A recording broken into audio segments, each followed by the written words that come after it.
9h-10h, Sud Radio, la vérité en face, Patrick Roger.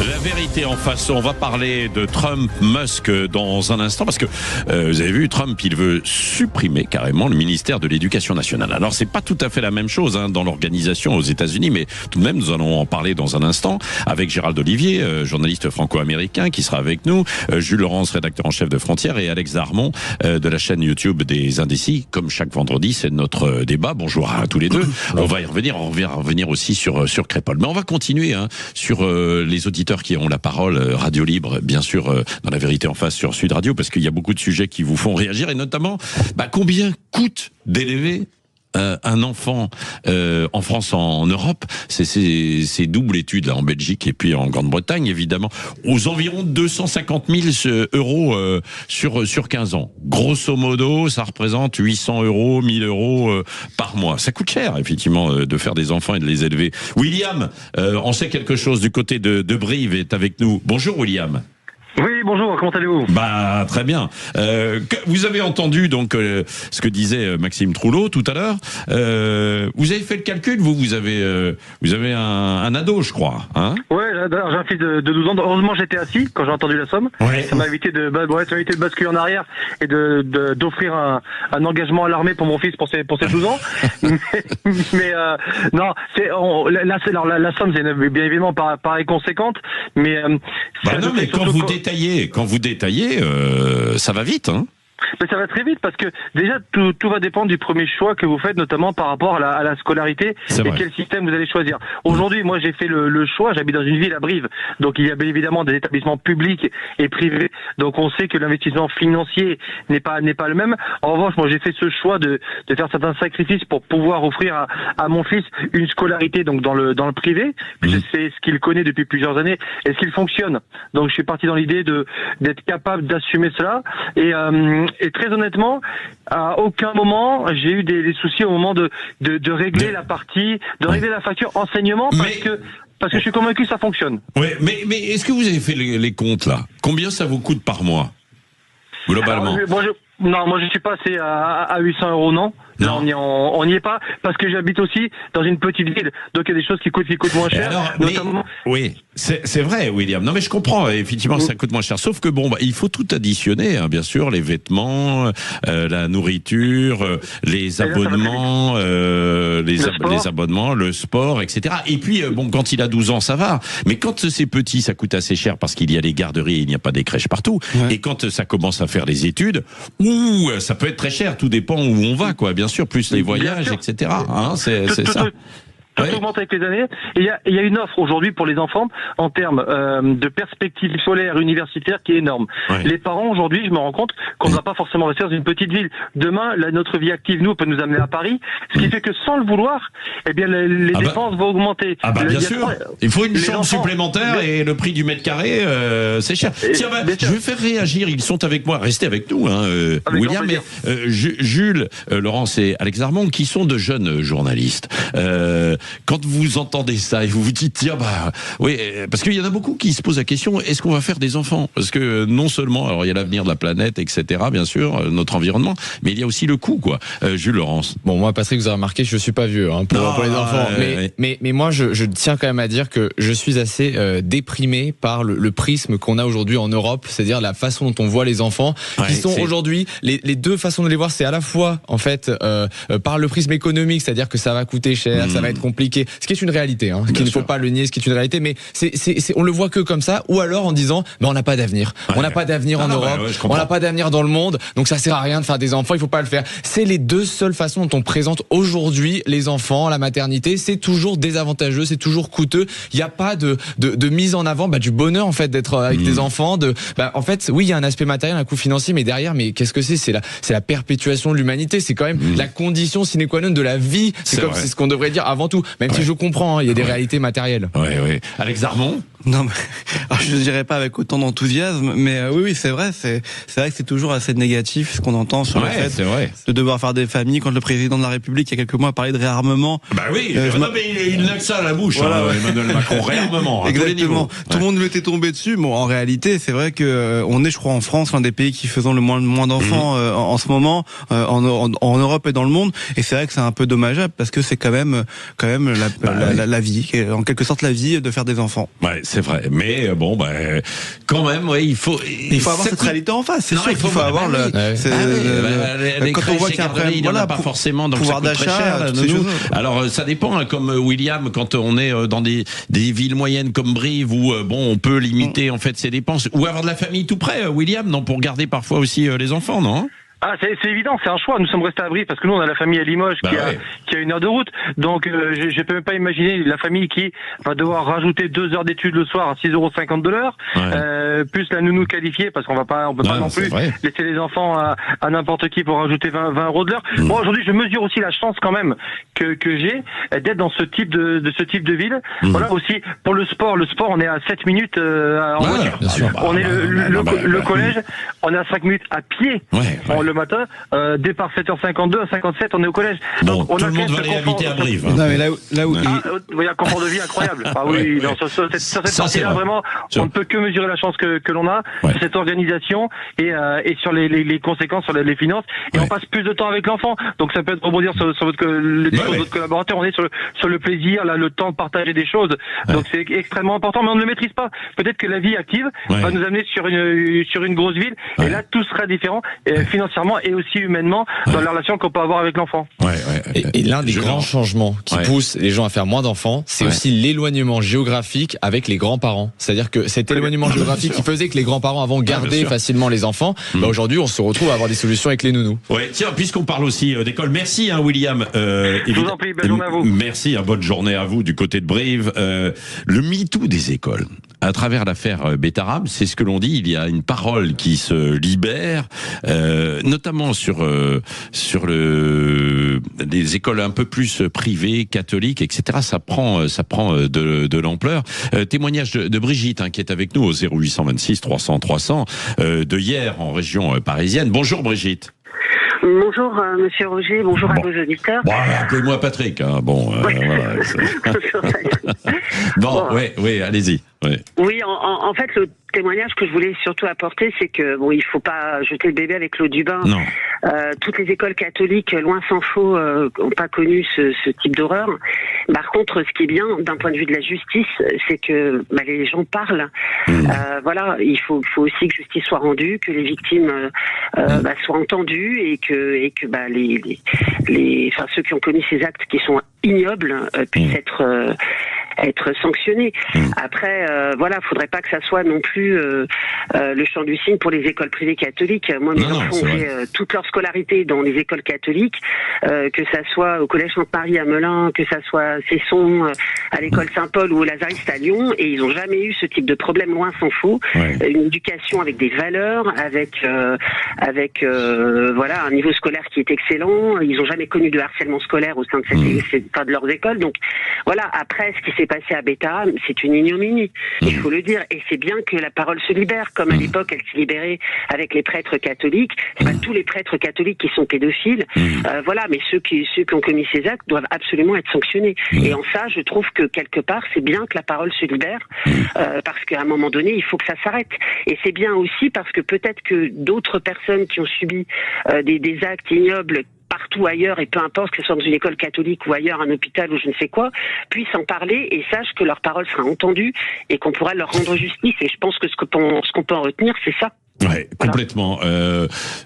Pour compléter ce que dit Brigitte, Jules Laurence et puis Alex Darmon. Ce qui est dur pour l'Église catholique et l'enseignement catholique, c'est que finalement on a l'impression que c'est des affaires qui auraient dû sortir il y a 10 ans. C'est-à-dire que c'est des affaires au moment où tous les scandales explosaient et qu'il y a une sorte de litanie sans fin des affaires qui, même avec l'affaire de l'abbé Pierre et autres, que ça s'arrête pas. Et c'est ça qui est dur, c'est qu'on dirait qu'il n'y a pas de fond dans toutes ces affaires-là. Donc il faudrait qu'à un moment on fasse un dernier état des lieux sur qu'est-ce qui s'est passé. des histoires souvent vieilles de 30, 40, 50 ans. Il y a la question des prescriptions qui est très dure à Betaram, parce qu'il y a toute cette prescription de personnes qui n'ont plus la parole. Il y a la question psychologique aussi, c'est compliqué de parler. Vous savez, dans toutes ces histoires-là, c'est compliqué. Il faut du temps, et comme vient de le dire Brigitte, je pense que c'est important que les gens puissent se confier, puissent être rassurés, puissent entendre que d'autres parlent à leur tour et permettent de libérer cette parole. Mais c'est pareil, comme dans tout, il faut de la nuance. Et Brigitte là aussi a raison. Il faut de la nuance. Il faut faire attention non plus à ne pas jeter en pâture toutes les écoles catholiques, tous les établissements. Il faut de la nuance. C'est exploité politiquement. Mais il faut le dire quand même. Oui, mais donc justement, pour avoir de la nuance, il faut que chacun prenne ses responsabilités aussi et dise que s'il était au courant ou pas, qui participe à cette libération de la parole, c'est là qu'on mettra la nuance et qu'on permettra de pas jeter l'opprobre sur toutes les autres écoles. Ouais, totalement. Allez, c'est ce que nous allons voir. De la nuance, il en faut parfois. On peut lire aussi les faits différemment. Tiens, on va revenir sur Crépol. Tout à l'heure, le meurtre de Thomas, avec différents narratifs qui circulent. Et puis, dans un instant aussi, on va parler de Trump-Musk. Parce qu'il n'y a pas une semaine, il n'y a pas un jour sans qu'il y ait un nouveau feuilleton. Nous allons voir ça ensemble dans La Vérité en face sur Sud Radio. 9h-10h, Sud Radio, La Vérité en face, Patrick Roger. La Vérité en face avec ce qui se passe du côté de Crépol. Et je le disais, il y a différentes versions qui circulent. C'est ce que nous allons voir tout à l'heure, juste avant 10h. Mais avant cela aussi, on va s'intéresser, comme chaque jour, j'allais le dire quasiment, à Trump, Musk, les décisions. Alors, les derniers épisodes, donc il y a Tesla qui dévisse complètement là pour Trump. Et il paraît, et je suis allé vérifier sur le Bon Coin, il y a un peu plus en France, par exemple, de véhicules d'occasion Tesla. C'est vrai.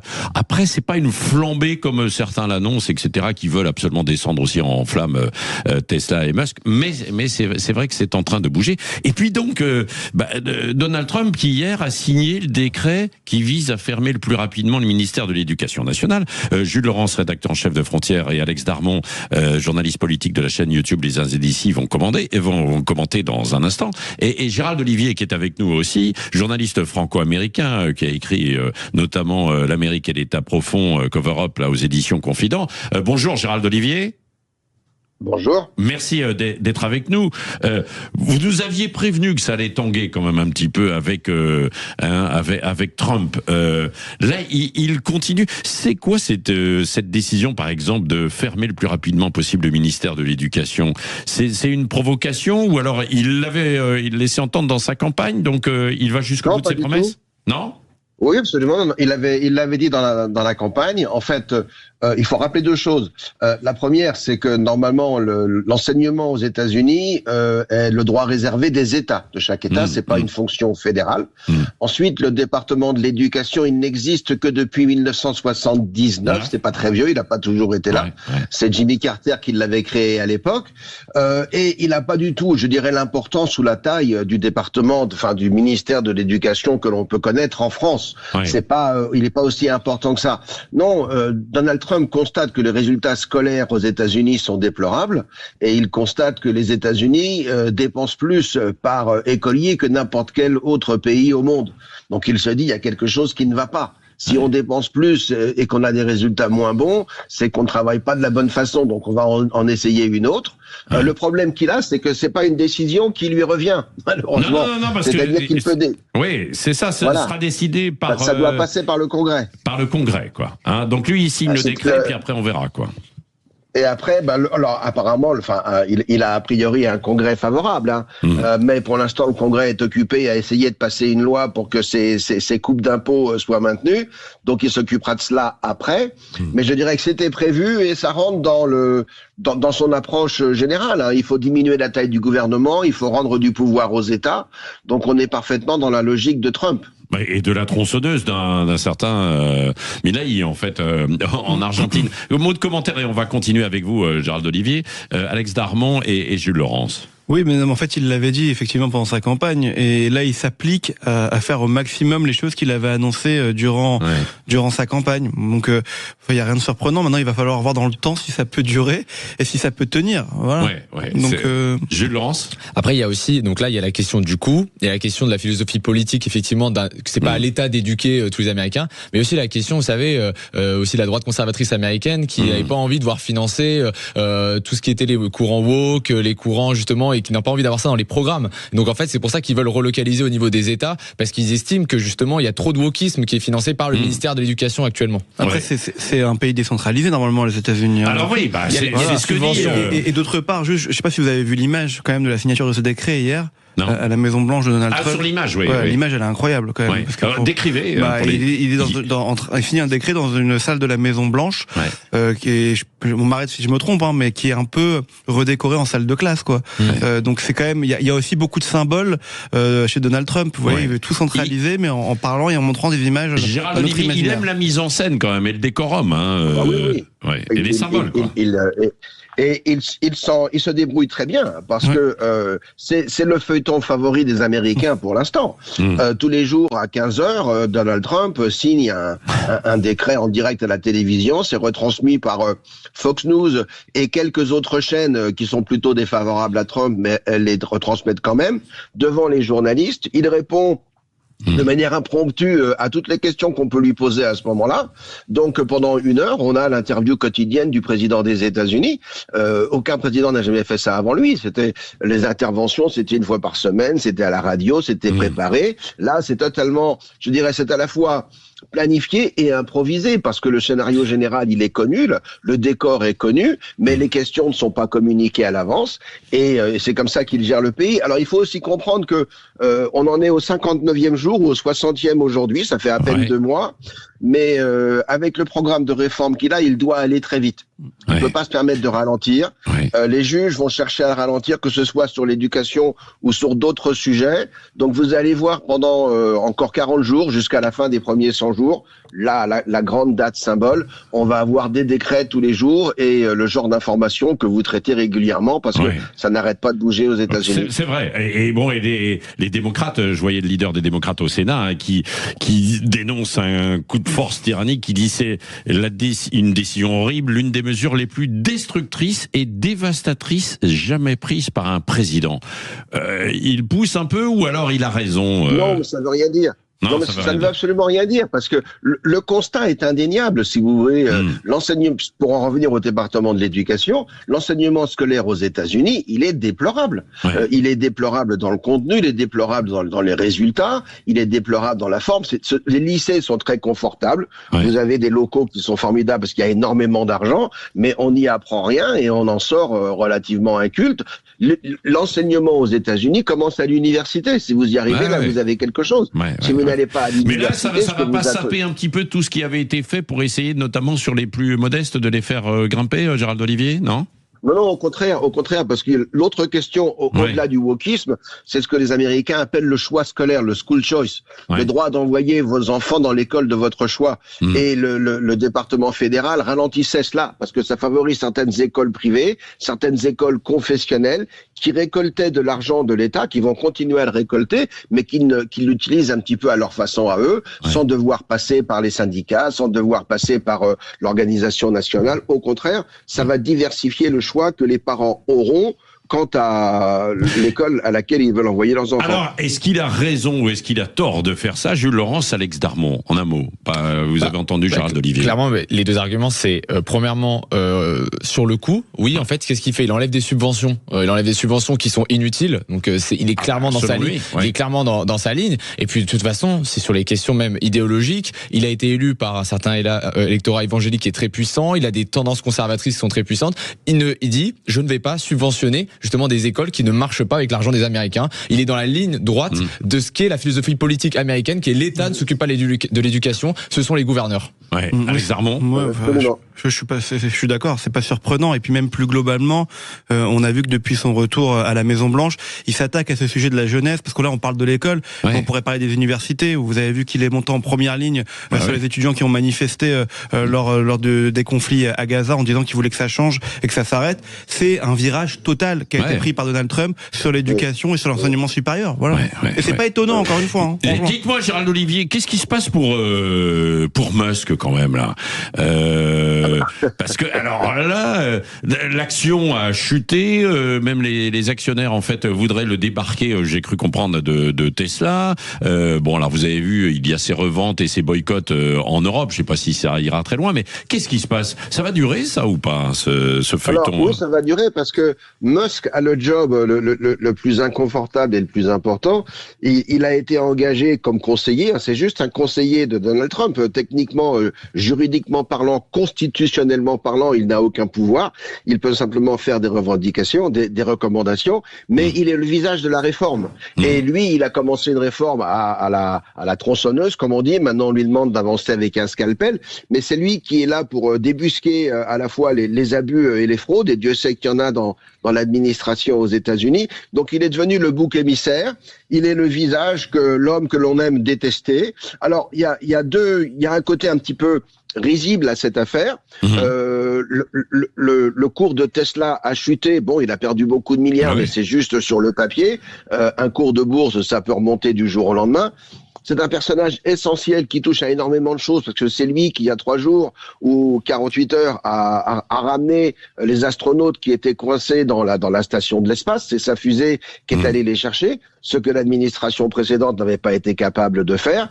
Et en même temps, on commence à observer une violence qui pour l'instant se concentre sur les biens. On met le feu à des Tesla. Il y a eu plusieurs incidents aux États-Unis. En France aussi, bien sûr. Même en France. Hein. Des vandales s'attaquent aux voitures Tesla. Donc pour l'instant, on s'attaque à ces voitures. Peut-être que demain, on s'attaquera à lui, et là, ce sera pas du tout la même chose. Il est certain que c'est un personnage qui avance de manière très très énergique. Il est comme Trump. Il dort jamais. Il bouge tout le temps. Et il fait les choses de manière extrêmement radicale, avec un œil de comptable, pas avec l'œil et la compassion qu'on pourrait attendre de ce qu'il va faire. Et il est devenu le bouc émissaire. Il est l'homme qu'on aime détester et que les médias mettent en avant. Alex Darmon. Oui, c'est pas pour ça qu'il va s'arrêter. Hein. Non, mais moi, j'entends ce qui est dit là, mais enfin, il fait de la politique, en fait. Au-delà d'être le bouc émissaire et de faire de la réforme, je veux dire, il a quand même eu pas mal de dérapages ces dernières semaines qui donnent des arguments à ses adversaires. Je veux dire, quand on va pas revenir sur le salut nazi qui en était un ou pas, j'en sais rien. Quand tu fais un live avec une dirigeante allemande avec une forme d'ingérence en donnant l'avis des Américains sur son réseau social X, pareil. Enfin, je veux dire, il fait de la politique. Ça peut être interprété comme un dérapage. Quand il accuse les responsables anglais de complices de viols génocidaires, je crois, au début du mois de janvier. Voilà, il fait de la politique. C'est pas que de l'économie. Vous voyez ce que je veux dire? C'est qu'à un moment donné, quand on fait de la politique, on s'expose beaucoup plus, et par conséquent, on peut malheureusement, sur ses intérêts à côté ou ses intérêts primaires, mettre en danger ses activités.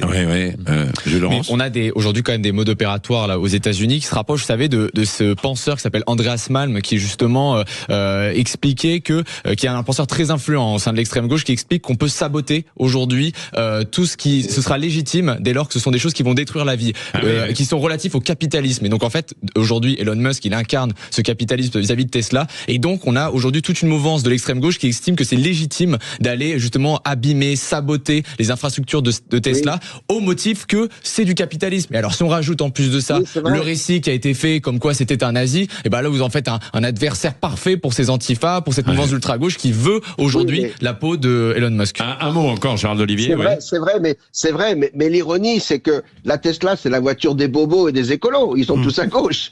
C'est les gauchistes de Hollywood qui achètent des Tesla. Et d'abord, elles coûtent très cher. C'est les gens qui votent démocrates qui roulent en Tesla. Les magas, ils roulent en truck. Et c'est des trucks à essence pour la plupart, en petits camions, en voiture. Non, j'ironise, mais c'est vrai qu'il y a un retournement total. Parce que les Tesla avant, c'était le symbole de l'avenir. C'était la voiture voiture électrique, c'est elle qu'il fallait célébrer, mettre en avant, et tout d'un coup, parce que le personnage ne plaît plus, eh bien, on se reporte sur son produit. Mais ce que j'ai entendu est vrai aussi, il n'y a pas de problème. C'est vrai que Musk a un discours direct, qui ne rentre pas dans ses fonctions, qui reste ses idées. Je rappelle qu'il est citoyen américain, mais d'adoption. Il est né en Afrique du Sud, donc il fait de la politique, il pourra jamais être président. Oui, merci. Tiens, juste en clin d'œil, avant de passer en fait au sujet suivant, vous savez que Donald Trump veut imposer des droits de douane assez fortement à l'ensemble des produits venant de l'extérieur, et notamment les vins français. Il y a le patron des grands buffets du côté de Narbonne-Carcassonne, en fait, dans le sud, là, qui a envoyé quelques bouteilles. Tiens, il est au micro d'Amélie Béguin et il nous raconte ça. J'ai voulu donner une note un peu humoristique à ce cri de colère. C'est des noms qui peuvent avoir une double signification, comme par exemple, sur le terroir du Cabardès, j'ai pris un vin qui s'appelle Cause toujours. J'ai pris un vin du Minervois qui s'appelle Ni Ange ni Démon, un autre vin qui s'appelle Le Vent Tourne, j'ai pris un Corbière qui s'appelle L'Embuscade. Vous voyez, il y a toujours une connotation un peu ironique. Et j'ai terminé en lui envoyant un nom de vin qui s'appelle Merci. C'est le merci que je lui envoie pour qu'il enlève sa taxe. Le plus rigolo de l'histoire, c'est que je fais un cadeau à Donald Trump. Et comme je fais un cadeau, c'est celui qui reçoit le cadeau aux États-Unis qui paye les droits de douane. Et ça me fait plaisir. Ah bah voilà, bon clin d'œil et bon pied de nez. Allez, dans un instant, la vérité en face, on continue sur Sud Radio. On va revenir sur Crépol, avec des versions qui diffèrent de nouveau et un nouveau narratif. Merci Gérald Olivier d'avoir été avec nous sur Sud Radio. La vérité en face, c'est jusqu'à 10h. 9h-10h, Sud Radio, la vérité en face, Patrick Roger. La vérité en face avec, comme chaque vendredi, Frontières, représenté par Jules Laurence, qui est rédacteur en chef de Frontières, et Alex Darmon, journaliste politique, la chaîne YouTube Les Indécis. Crépol. Il y a eu un livre sorti ces derniers jours qui revient sur les faits, sur ce qui s'est passé en fait là-bas, en émettant. Alors c'est pas des hypothèses parce que c'est un peu compliqué en fait de comprendre, parce qu'ils disent voilà tel que ça a été raconté dans un premier temps. On est peut-être allé trop vite sur ce qui s'est passé à l'intérieur de la salle, sur les couteaux qui ont été sortis. Qu'en pensez-vous, Jules Laurence, et ensuite Alex Darmon? Je pense que sans qu'on sache parfaitement ce qui s'est passé, parce qu'on est quand même extérieur au dossier. Donc, mais bien sûr. Je pense que l'affaire Crépol, c'est quand même avant tout l'invisibilité de la parole de la France périphérique face à la parole médiatique, on va dire, des élites dans les médias. C'est-à-dire que on a aujourd'hui à Crépol une multiple témoignages autour de 9 qui parlent justement d'un racisme anti-blanc, de propos qui ont été entendus, donc avec des vidéos aussi qui sont sorties, qu'on a pu voir sur les réseaux où on entend je vais te tuer, sale gouer, donc c'est sale blanc. Voilà, on a quand même des preuves matérielles, des témoignages, et cette parole-là, en fait, elle se retranscrit pas aujourd'hui sur le service public ou dans les médias. C'est un narratif qui vient justement, on va dire, effacer ce racisme anti-blanc aujourd'hui dans les médias. On vient leur dire en fait ce qui vous est arrivé n'existe pas. On a par exemple Patrick Cohen qui a pris la parole, qui a été très très dur, très très véhément même dans ses mots face aux jeunes de Crépol qui eux targuaient et expliquaient qu'ils avaient vécu du racisme anti-blanc. On a cette mère Marie-Hélène Toraval qui a une parole courageuse, qui dit justement que elle est là au soutien des victimes et que leur parole elle est pas assez écoutée, qu'il y a eu du racisme anti-blanc. Et donc on a aujourd'hui une confrontation un peu comme dans la France de Guy. Il y a dans les écoutes, puisque le livre de QGIS, etc. là montre un certain nombre d'écoutes entre de policiers avec des jeunes qui ont commis ces faits, où ça n'apparaît pas complètement, ça n'apparaît pas complètement. C'est-à-dire qu'ils parlent même, vous savez, d'une sorte de PV qui aurait été mis de côté. Et finalement, ils ont beaucoup rétropédalé sur ce qui était dit au début. C'est-à-dire que finalement, beaucoup de personnes ont dit, regardez, il y a ce PV quand même, c'est intéressant, ce PV qui a été caché. Et directement, ces mêmes journalistes sont partis sur les plateaux télé pour dire, oui, mais ça, c'est pas important, en fait. On l'a mis dans le livre, mais c'est pas très important. Il y a des versions quand même qui sont différentes. Il faut pas aller vraiment là-dedans. Donc, vous voyez, c'est assez flou. Et on a une parole médiatique qui est bien différente de ce qui se passe vraiment et de ce qui est dit sur le terrain à Crépol même. Vous croyez? Oui, je pense vraiment qu'ils sont pas écoutés sur ça. Alex Darmon. Moi déjà, je vais vous dire, j'ai pas lu le livre. Je suis tout à fait transparent avec vous. Bien sûr. On a vu des extraits. Voilà, j'ai vu des extraits. Moi aussi, j'ai vu des interviews. Voilà, j'ai vu des extraits, des interviews de ces 3 journalistes qui ont écrit ce livre. Donc, j'ai pas envie de parler et de prendre position sur quelque chose que je ne connais pas en totalité. Ça, c'est le premier point. Le deuxième point.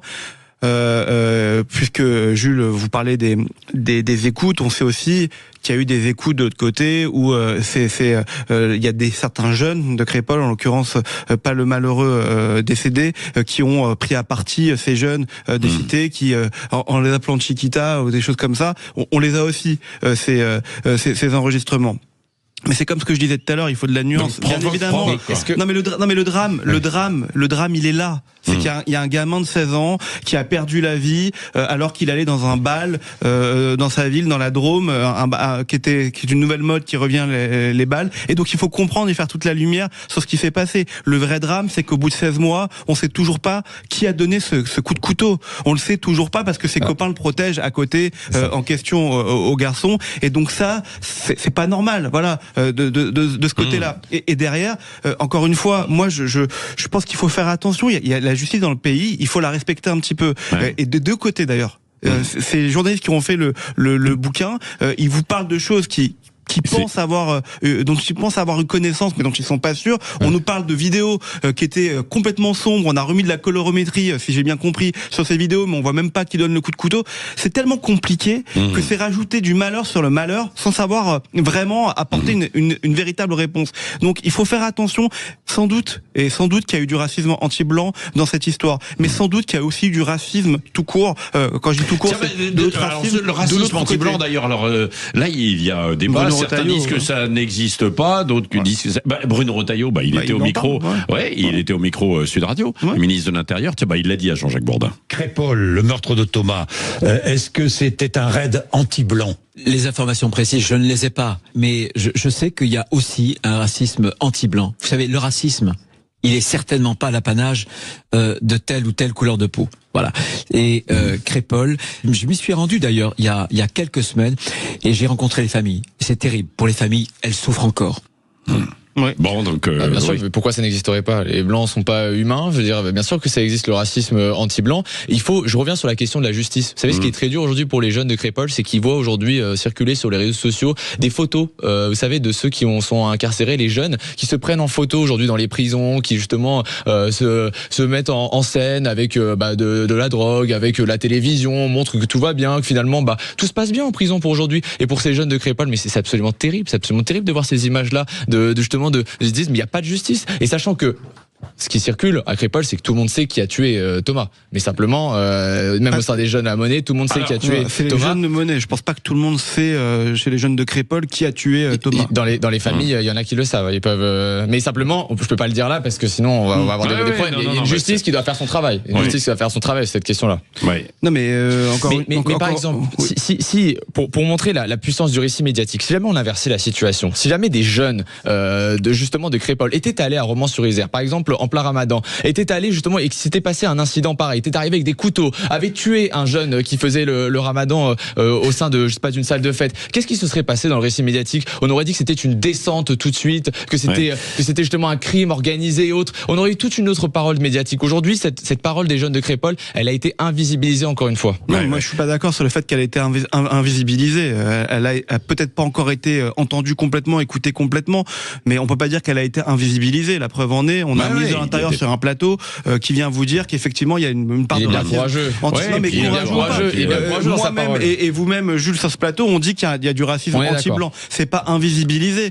Maintenant, il faut laisser. Après, il y avait aussi toute la question préméditation. Est-ce qu'ils sont venus pour ça ou pas? Sur le couteau, dans le livre, ils disent que non. Les couteaux pour couper leur shit. Les couteaux, mais ils viennent pas forcément pour ce règlement. Bon, en tout cas, on verra parce que l'enquête est en cours. L'enquête est en cours. Merci en tout cas tous les deux. Jules Laurence de Frontières et puis Alex Darmon de la chaîne YouTube Les Indécis, d'être venus ce matin bien sûr sur ce débat du vendredi. Dans un instant, c'est Gilles Gansman, Valérie Expert, la partie média dans un premier temps et puis ensuite les débats, et ce midi ce sera Maxime Liédo. Ce midi, tiens, puisqu'on parlait aussi justement de guerre à la fois bien sûr avec le réarmement et puis de guerre économique, il recevra notamment Éric Delbecq, directeur du département intelligence stratégique de Sifaris. Ce sera très intéressant.